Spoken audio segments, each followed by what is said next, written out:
on a cette grande chance et ce grand bonheur d'organiser un séminaire à Clairefontaine sur 4 jours qui réunit le monde scolaire qui travaille avec nous sur la composante du football. On a donc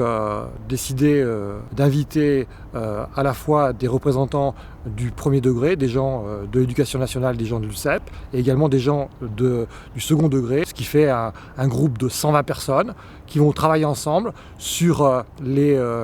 relations que nous avons avec le monde scolaire au niveau du football et la construction de projets communs qui sont des projets à la fois basés sur la pratique des jeunes, mais également sur la formation des enseignants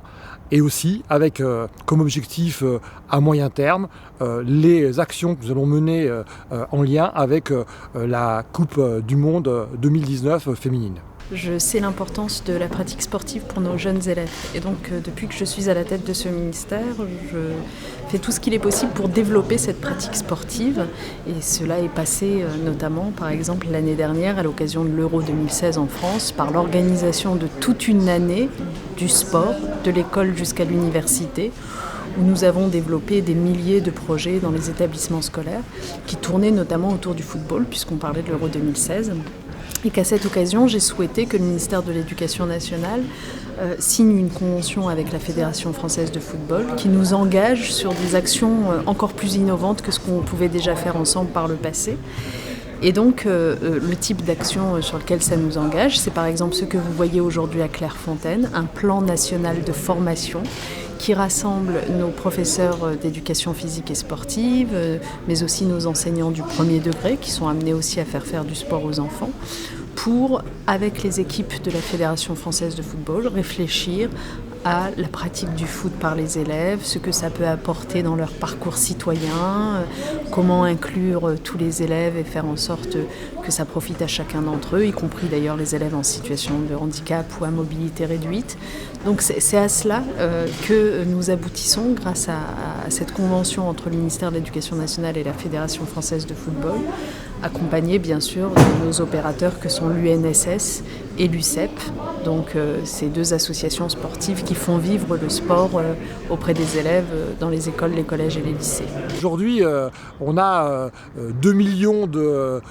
licenciés, mais on sait qu'à travers le monde scolaire, on a beaucoup plus de pratiquants. On a 250 000 jeunes qui pratiquent en UNSS. On a 7 500 classes qui ont participé à l'activité Mon Euro 2016 au sein du premier degré. Donc on voit que véritablement, si le sport, le premier et le football, il est aussi très populaire à travers nos clubs, mais il l'est aussi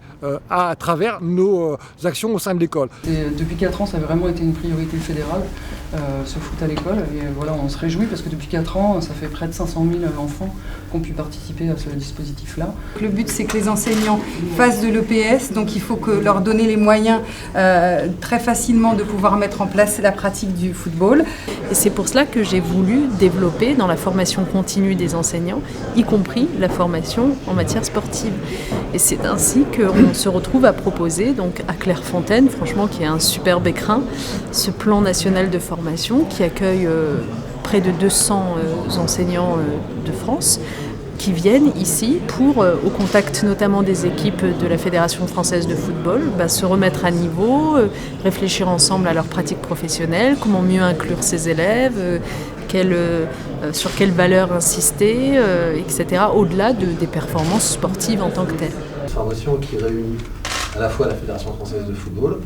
le premier degré, le second degré, les branches du sport scolaire, le CEP-UNSS. C'est une des premières fois. Avec la Fédération française de football, Noël Le Graët, on avait voulu travailler aussi sur cette question des perceptions, des stéréotypes, des préjugés à l'égard du football. Et le fait que les équipes de la FFF et les équipes du ministère de l'Éducation nationale travaillent main dans la main, ça permet de lever beaucoup de préjugés et de se rendre compte qu'à travers le football, on peut au contraire faire l'expérience par les élèves à la fois des règles de vie en commun, de la solidarité, d'une certaine discipline bien entendu, d'une certaine cohésion de groupe, bref, des valeurs qui sont celles du sport de manière générale mais qui sont particulièrement présentes dans un sport aussi collectif et populaire que le football.